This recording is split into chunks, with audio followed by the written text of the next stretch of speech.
Despite the fact that it's Australia's most loved international cuisine, Sydney's food scene has long had one hidden gap, an almost complete lack of mid-scale Chinese restaurants. Why is it that in a city that champions diverse, world-class options, this remains as one market that lives only on binary extremes? According to Google Maps, of all the Chinese restaurants in the city, more than 80% are classified as cheap, between $10 and $40 a person. There's a handful of fine dining options over $100 per person, and very few in between.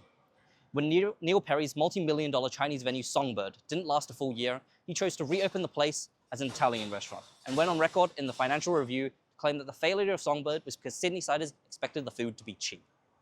He said, "People think Chinese restaurants should be cheap and cheerful. They're not used to Chinese food with amazing ingredients. They don't care what happened to that pig." I don't know if it's people expect Chinese food to be cheap, or if it's people expect food that hasn't been held to high regard, like French cuisine, Italian cuisine, Japanese cuisine, to some degree Spanish cuisine. Anything that's Eurocentric to be, I guess, lesser than, because some guy in a white jacket and a toque hasn't gone, I want to study this and learn about it. So, you think it's more of a cultural history thing? Like, all of the expectation around the value of food comes from our cultural history?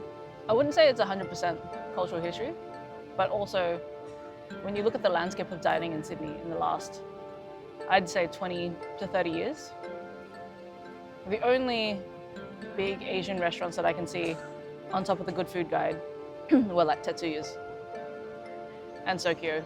But that's just like, one being 3 hat, one being 1 hat. Yeah. And then if you needed to name any other Asian restaurant in the last 20 years that's had any form of like stamp in a Good Food Guide, the only other restaurants that come to mind would be like Flower Drum and Yan. And also in recent years, Lee Ho Fook. Yep. Right? So when you look at the scope and the spectrum of all that is the fine dining scene and what makes or breaks that list,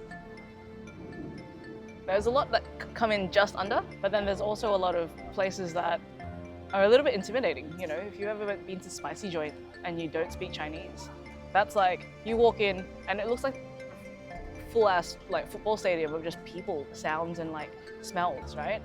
Callan went in to review it and Spicy Joint came out with like a hat or something, and I thought that was like the best thing ever. But he did also mention you have to get past like that intimidation factor of not knowing what you're getting into. When you're dealing with foods that aren't part of like the Eurocentric sphere, it's a little bit harder to relate the idea that, yes, it looks like it's 3 vegetables on a plate, but that sauce that we use to like throw over the top of it takes 3 days to make. I'm a very big believer of standing by your guns. Like, if you've decided to price something a certain way, there has to be a reason behind it, right? At Lee Ho Fook, our price point is where it's at because we use premium Australian seafood. We've got premium Australian beef and lamb coming in. There's a lot of hours that go into like making each of the dishes. But then when you look at, OGs like Golden Century, it's the same thing. There's hours and hours of things behind them. They've got premium seafood live. Like, there's a definite like quality of product going in. And so if you're like asking me, should people lower their prices? No. The image, they can't change much, because when they eat Chinese food, more casual or fast food, cheaper. We are like a family restaurant, but some other big like fine dining or special day, they will go to somewhere else. I know, but they still regular coming back. They have their choice, But we keep our standard. Our prices are middle range, and we can't sell very cheap. Can't survive.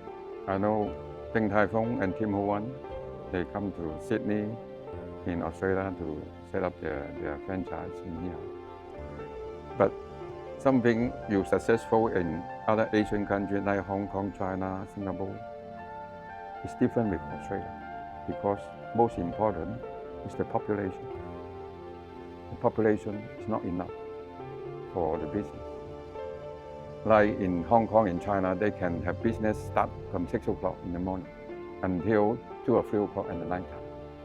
They can have 16 hours or 17 hours for one day. In here, we may got 2 or 3.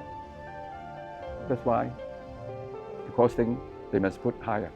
If I can do, every day I can have 8-hour business, I can drop the price. Right now, a lot of the older people, they retire from the restaurant business. Very hard to find another person or the buyer to follow and carry on manage the business. If I look at somewhere like LA or somewhere like New York or even somewhere like London, like why can't we have these kind of contemporary restaurants that aren't classified as, I guess really expensive, but within that range of, let's say, $50 to $100 a head, which we just don't have that here in Sydney, or in an Australian context.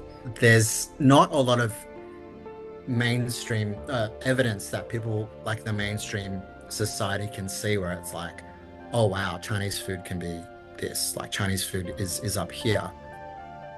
I think I would like to see a more diverse Chinese dining scene, right? Because right now you've got restaurants that are serving communities, which are really important, and there are restaurants that are in the higher end, but it's like there's nothing in between.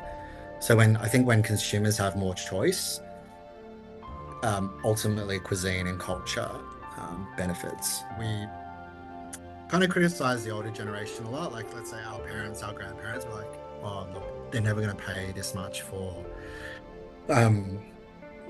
Chinese restaurants or other Asian restaurants. But also I think my generation, my friends, a lot of them think the same way. You might have friends that obviously think the same way as well. So I think there's a lot of work that we need to do to kind of break that stigma, because that is quite detrimental to the perception of Chinese cuisine.